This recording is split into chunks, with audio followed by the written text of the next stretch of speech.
Hello and welcome to another update video about Cardano. Cardano has finally reached my target area, and therefore we have to assume that at any moment in time the move to the downside here could be finished. Okay, so with ADA we talked obviously about this possible 5-wave move down when we were up here. Yeah, so up here we actually went up a little bit too fast and too far. Let me just make that a bit clearer, because we counted this as an impulse to the upside, at least in the bullish scenario. We then talked about here a wave A to the downside because of the impulsive nature. It reversed in our target area.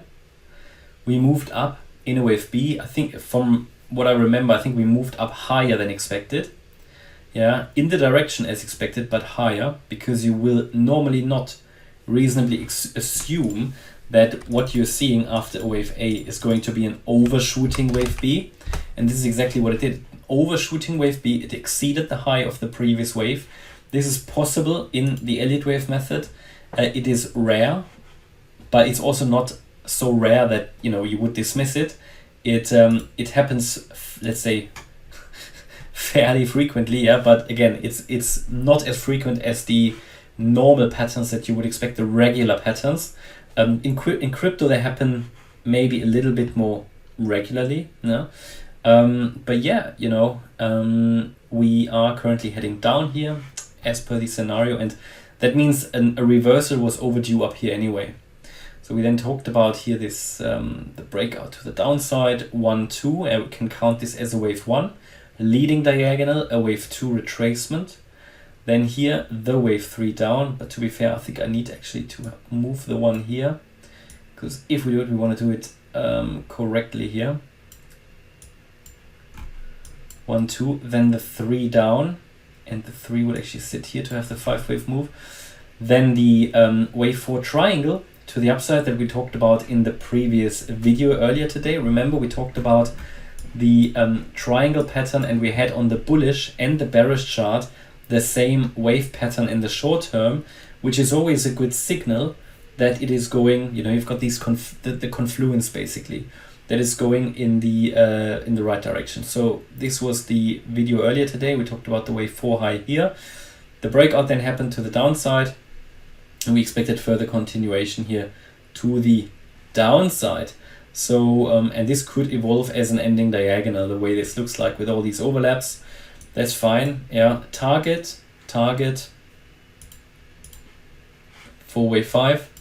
We measure that by taking the length of wave 1 and by adding it to the high of the wave 4. And first target would be 45.1 cents. Second target would be 43.3 cents, the 1.618 extension of the wave 1. And really what you need to expect is that anywhere in this area here the reversal could occur. So I think from what we can see, I think we're going to go a bit deeper, yeah, because if I try to count here the subwaves, and I mean, again, we get into micro counting here. Always need to say that they change frequently. It's not too reliable micro counting, but I know a lot of you want to see it. So from the high here, I would say this was a wave 1. Then we moved here in a wave 2. And then we have 3. This might be the 4. So again, we're doing here an ending diagonal, yeah, and there might be one more leg down. Let's see. And again, I gave you the target anyway. So this is how this could be unfolding. And what would we expect afterwards? Well, in the bullish count, it would be a wave 3 to the upside. The wave 3 to the upside, we can calculate targets for that. Depending on how low we go, let's say we go to the 45-cent level. Target for the wave 3 would then be 59.4 cents. Now let's see if we get there. Let's see, it sounds too good to be true, but to be honest, bear in mind the Basel hard fork is coming, so there could be an element of buy the rumor, sell the news, but it's only really 1 week to go, so I'm not sure how much we're gonna see. And then we have not the Bitcoin chart. No, I just wanted to open the ADA bearish chart.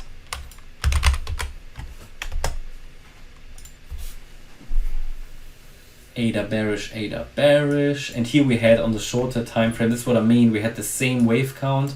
Also here we expected a wave 5 to the downside, with a difference that obviously in the next move then, in the reversal, I mean we also now expect a reversal here to the upside. It wouldn't take us to 59 cents, it would possibly only take us to here 54.3 cents, 54.3 in a wave Y of 2. So just to clarify, in the bearish count we came down in a wave 1, we are now moving up in a wave 2. In the wave 2 we had here WXY, that's how I see it, and we would then come down. If we lose the 42 cent level, or 42.4, then this scenario is not possible anymore and we will come down directly. But primarily I would expect a reversal to the upside, as I did also, or as I do in the bullish count. And we are already now in my target area. Bear in mind how unlikely it seemed when we moved up here to get down into this area again. Yeah, I remember that when we made the video, put my target area on the chart. I think it didn't move. It hasn't moved since then. And yeah, here we are. Okay. So that's my update about ADA. Hope you liked the update. If you did, please hit the like button, leave a comment and subscribe. And if you really like the content, then please check out the channel membership. Thanks a lot for watching. Bye bye.